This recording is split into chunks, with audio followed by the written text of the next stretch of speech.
Chapter 4. When I first arrived in Canada, Bret Hart was just learning the ropes as a professional wrestler.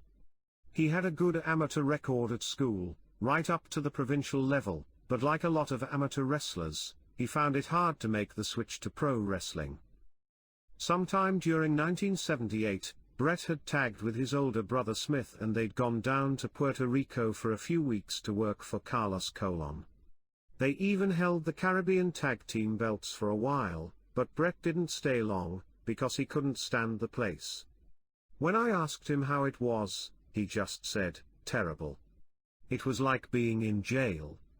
The money was no good and the promoters down there didn't take much care of their wrestlers. He hated it." When Bret came back, he carried on working down in Stu's gym, where he was being trained by Hadarchi and Sakurada, who had once wrestled as a tag team. Hadarchi could be very short-tempered and was a bit of a bully in the dressing room, as in, taking advantage of smaller wrestlers. As a wrestler though, I'd say he knew his way around the ring. That much I will give him credit for. Sakurada was okay, also a good wrestler who had worked for Inoki. Anyway, these two were down there in the gym bump training Bret Hart, as in training him to take a bump, which actually you can only learn by getting in the ring and taking a bump. And they'd been doing that for 3 or 4 months when I got involved. Now Stu's gym didn't have a ring or any ropes, it was just a basement room with 4 walls and an amateur wrestling mat. So I said to Bret, "Throw me into that wall over there. When I run back at you, I want you to leapfrog over me while I run under. And when I come back the other way, give me an arm drag." Bret just stood there, looking at me a bit blank, and said, "I can't do that." "Why not?" "Because all my friends from school will be watching me on television, and if I start doing leapfrogs and arm drags, they're going to laugh at me." I said, "Why's that?" "Because I was an amateur wrestler at school, and I don't do things like that." I said, "I know you were an amateur, but you can't just stay on the floor, you know. You've got to do this." Well, he took a bit of persuading, but eventually he did it. He even started to use some of my moves in the ring. When I got back from the Oktoberfest, Bret had beaten Norman Frederick Charles in to become the British Commonwealth champion, and Stu wanted me to wrestle him for the belt the following week. That was okay with me, but I knew straight away that Bret didn't want to wrestle me. He went to his dad and told him that he didn't want to wrestle me. Part of the reason, he said, was that I still wrestled the English style, which was different from the American style. But another part of it was that, well, he just didn't want to get in the ring with me. I didn't care either way. I said, "Fine. Get yourself another opponent." But Stu wasn't having it, we were going to wrestle. We had our first match at the Friday night TV tapings at the Pavilion in Calgary. A few minutes in and I knew it wasn't looking good because Bret was wrestling stiff as a brush. I tried a few different moves to loosen him up and get him going, but he was rigid, and looked awkward. So I thought, right.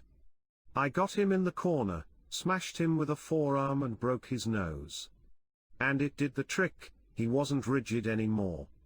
We wrestled to a double disqualification or a double countout, I don't remember which, but after the match he came marching into the dressing room, his nose a bloody mess, and he was really mad. He was ready to have a go, but Hadarchi and Sakurada held him back. The crowd enjoyed those matches. And 6 months later Bret even thanked me for what I did. Seriously. We became very good friends, had some great matches and some good laughs. But by the summer of 1979, my life had changed a lot more than I'd expected it to. Part of it was that the business was changing, and wrestlers had to change with it. In England I'd never used steroids. I don't know if any of the other wrestlers were using them, but if they did, I never knew. I was just a kid.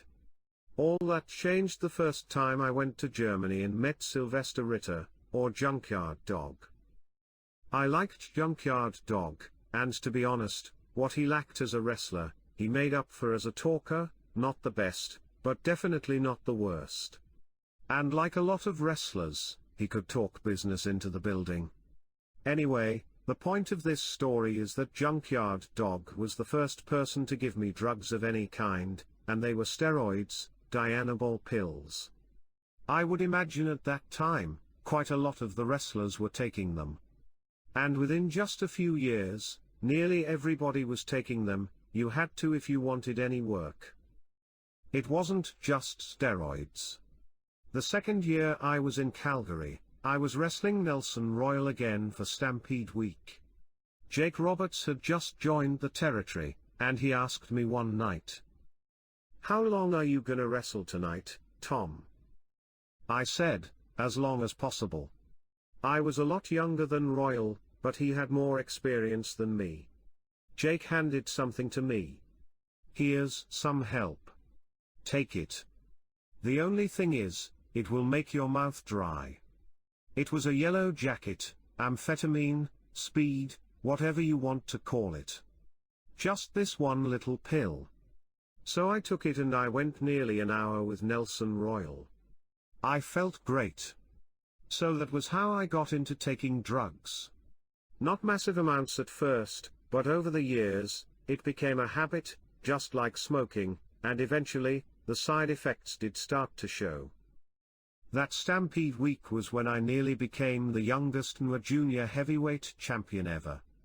I was definitely up for it that week. Stu spoke to Leroy McGurk, the NWA promoter in Louisiana, who didn't have a problem with me getting the belt. We even chilled the champagne. But Nelson Royal had other ideas. "Don't take it personally, Tom," he said. "I think you're a great wrestler, but I'm not going to lose this belt to you." It turned out that he and Leroy McGurk weren't seeing eye to eye, which meant if Leroy was okay about the idea of me being the champion, Nelson wasn't. But I didn't take it personally. And it didn't make any difference to our matches that week. We wrestled hard and filled the buildings all round the Stampede Loop. Abdullah the Butcher was in the territory for a few days. Normally he would wrestle for Stu on a one-night-only basis, when they would fly him in and fly him back out the same night. Abdullah always drew big crowds, and his matches were always very bloody and violent. Anyway, on this occasion, he was in the territory for a whole week. I can't remember who he wrestled the first night, but the poor bastard was getting ripped to shreds, as usual, when who should come down to the ring to make the save, but Bret Hart. He pulled off one of his cowboy boots and nailed Abdullah across the head with the heel of it. And because of that, Bret Hart, a novice wrestler, also got the rematch against Abdullah the Butcher. Business was picking up in Calgary. I finally moved out of Wayne Hart's apartment because I had enough money to buy a place of my own, a duplex with 4 apartments. It was good to have my own home. Bruce Hart, Stampede's creative genius, brought the idea of penalty cards back from Germany. If a wrestler did an illegal move, the referee gave him a yellow card, then a red card, and finally, a black card, which meant you were disqualified. I lost count of how many black cards I was given, but, all credit to Bruce, the crowds did seem to take to the idea. I was doing more television interviews now, probably because people were finally beginning to understand my accent. At first, they couldn't understand what I was saying, and it confused a lot of Canadians. After a while I started using an American accent, and as time went on, the interviews got easier. Wrestling went out on television every Saturday at 4 p.m., just like it did in England with Kent Walton, and World of Sport. The Hart Hour, everyone used to call it, and it has to be said, the Harts didn't lose many matches. There were times though when they would try to play one wrestler off against another. For example, when we did TV on a Friday night, one Hart, for example, Bruce, would say something to one wrestler, while Smith or Ross would say something else to another wrestler, and as you can imagine, it caused a lot of confusion in the ring. I'm not saying that the Harts weren't a close family, because most of the time they were. But there was some jealousy, and infighting, even with their dad, Stu. One time they brought a wrestler in from Georgia, a big black guy called Charles Buffont. So they put him on with me. He hadn't been in the business very long, which was obvious once we got in the ring and started wrestling. I got a few early shots in, kicks and elbows, and then I grabbed his head and ran it along the top rope, to burn it. I let go and he just stood there, looked at me, and laughed, as if it was nothing. I thought to myself, he's trying to show me up here. So I kicked him hard in the stomach, and as he fell, his jaw caught my boot, which knocked him a bit senseless. I covered him and got the pin. When I got back to the dressing room, Smith Hart, who was friendly with Buffont and obviously had big plans for Charles, was going nuts. He screamed, "What the goddamn hell were you playing at out there?" I just said, "Oh, bugger off, Smith, he was a waste of time." So Smith went off to find his dad. "Stu," he said, "they all call their dad Stu. What the hell does Dynamite think he's doing?" Stu just said, well, what can you do?" Like, he couldn't have cared less. He turned round and as he did, Smith, his eldest son, kicked him right in the balls from behind. He did that to his own dad.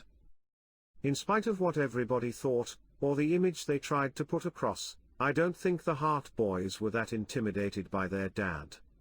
They'd say things or do things to him that you wouldn't expect a person to say to their father, and then they'd just laugh. Funnily enough, Stu always called his kids little bastards. And I know why. Later that year, 1979, out of the blue, Archie asked me if I wanted to wrestle in Japan. It sounded like a good idea, and a good opportunity, but as always, I asked, how much for? He told me it was $1,000 for 10 days. But, he said, don't forget you will be on television. And when the other promoters see you, they will want you. So I said I'd do it. I was going to wrestle for a promotion called the International Wrestling Enterprise, or the E-Way, for Yoshihara. I didn't know anybody in Japan, although there were some Americans on the tour, but none of them knew me. So when I got there, I felt like a stranger again, completely on my own, and I hated it. My first match was against Isamu Teranishi.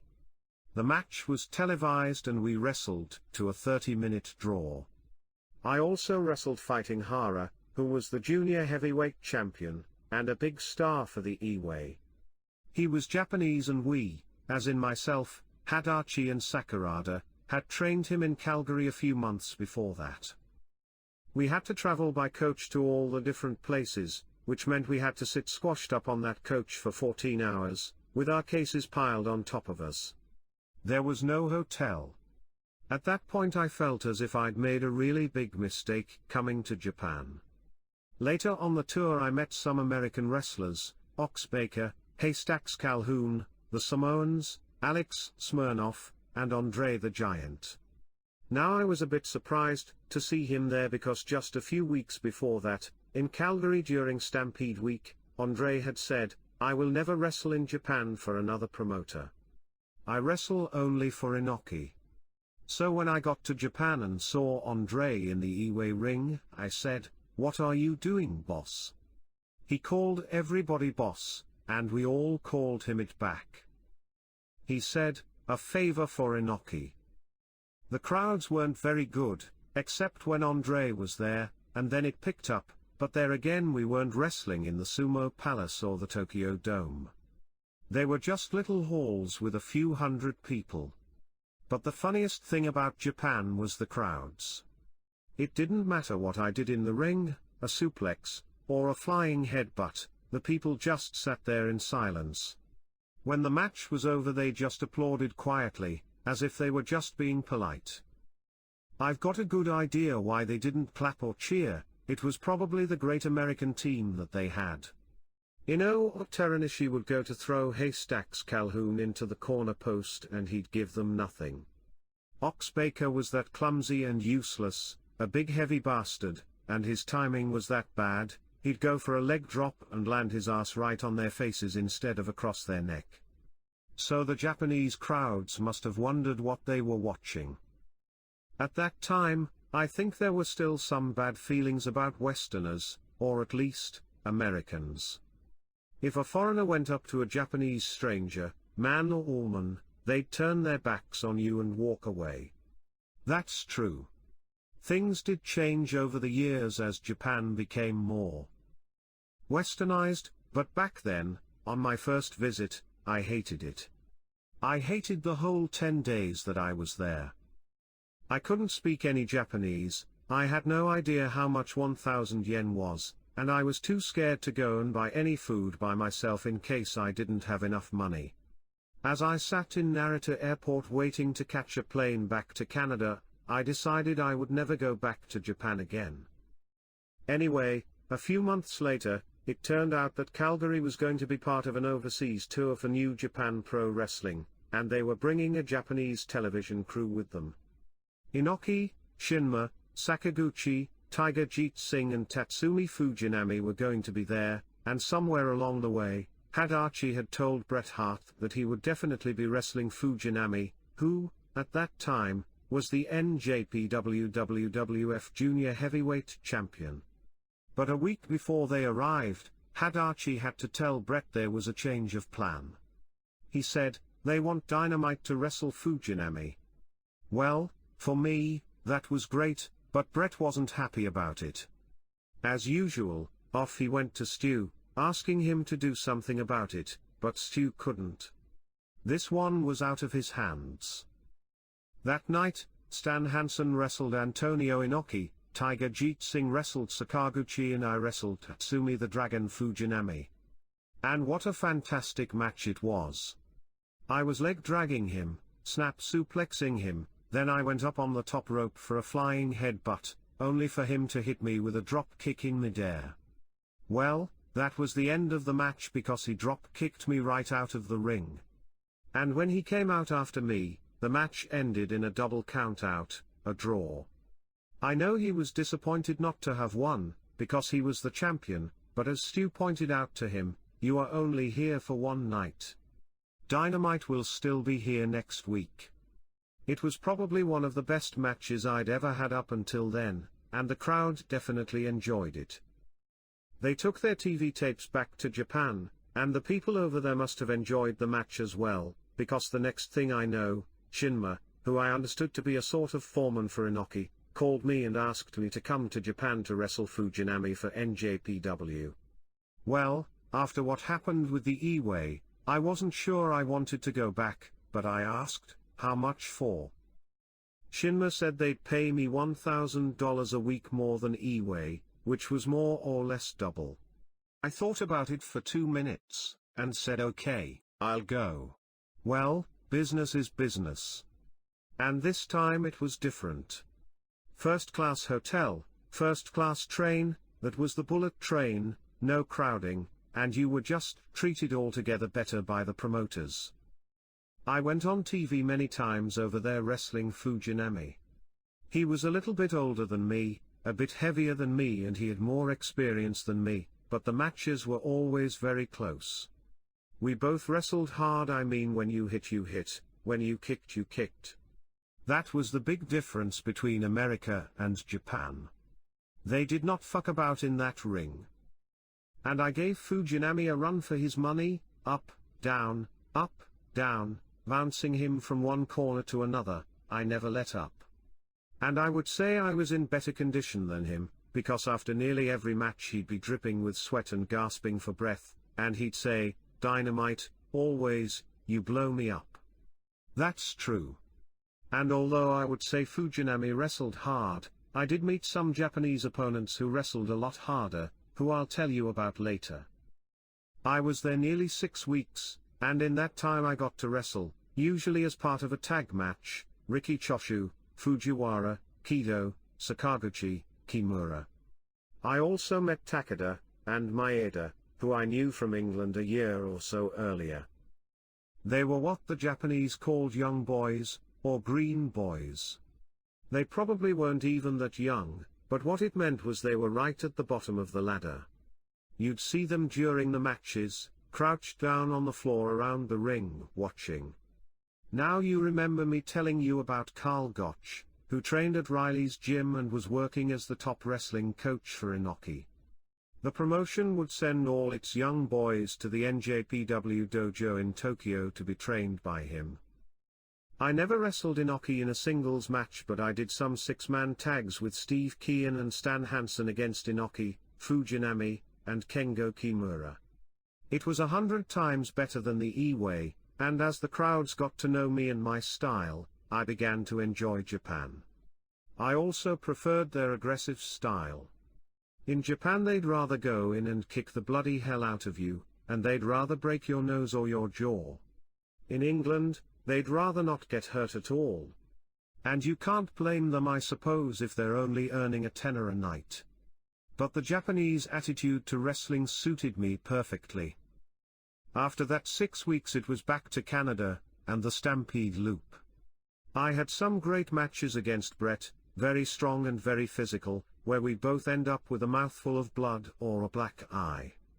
We were trying new moves that a lot of people had never seen before, and both trying to look the best in the ring. For example, one night during a match Brett went to suplex me onto the rope. I hooked the rope with my right leg so that he was straining. He tried to suplex me again, but I kept my leg round the rope. Then suddenly I let go and suplexed him straight up in the air. I was on my back on the top rope and we both went over like a catapult right out onto the concrete. The result was a double countout, but that move had the people up off their seats. It was great for business, and I know that many times there were lines of people around the buildings waiting to see those matches. I wrestled a lot of tag matches too. For a while I was Junkyard Dog's partner. I did all the wrestling, he just went in on his hands and knees and did the headbutting. I did the same thing with Giant Haystacks when he came over to Calgary. They renamed him the Loch Ness Monster, and we wrestled Brett and Keith when they had the Stampede tag team belts. Haystacks had to go home after 2 weeks though, after he ate too many strawberries and came out in a rash. In the summer of 1980 I teamed up with a wrestler called Kasavubu, a big black guy from Ohio whose real name was Jimmy Banks. He was a good friend of mine. Duke Myers was another tag partner, a 300-pounder who I sent over to Japan. Brett would tag with Bruce or Keith, and they were good matches too, but a pattern was setting in. Whenever we wrestled in tag matches, Brett and myself did more or less all the work for our team. And over the years, however you want to remember it, that never really changed. It was around this time that I got myself a manager, John Foley. He was another ex-Riley's wrestler, who'd been to Japan, just like Carl Gotch and Billy Robinson. I liked Carl, well, not that much, but I did have respect for what he'd done for wrestling. Billy Robinson, I never really knew, because I only met him once in Chicago. But I hit it off with John Foley straight away. I was definitely making a name outside the territory because the promoter Leroy McGurk called me up from Louisiana. He also got his booker, Bill Watts, to call Stu. "I want Dynamite," he said. Stu said, "You can't have him, because I'll lose too much money." Meaning there would be less people coming into the building. Not long after that Nick Gulas, a promoter from Tennessee, rang me and said, "Tom, if you come down to wrestle in Memphis, I'll pay you $600 a week." So I said yes, but I didn't tell Stu. The only trouble was I didn't have a visa to work in the States. Gulas said, "Don't you worry about that.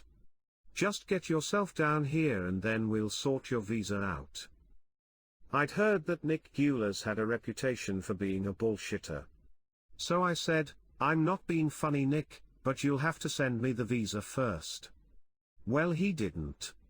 The prick was obviously going to let me work without one, which could have got me in a lot of trouble.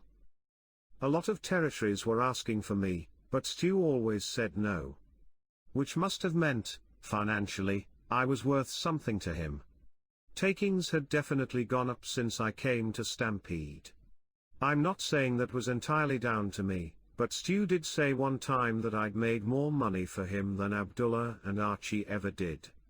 So, no, he didn't want to let me go anywhere else. Except NJPW, and that was only on the condition that Brett came along as well. There was another condition, but I didn't find out what that was until a few years later. Meanwhile, I had some news from England. My dad rang to tell me that my little cousin, Davy Boy Smith, who had been trained by my former coach Ted Betley, had finally turned pro. What's more, he was wrestling for joint promotions alongside my former tag team partner, Shirley Crabtree.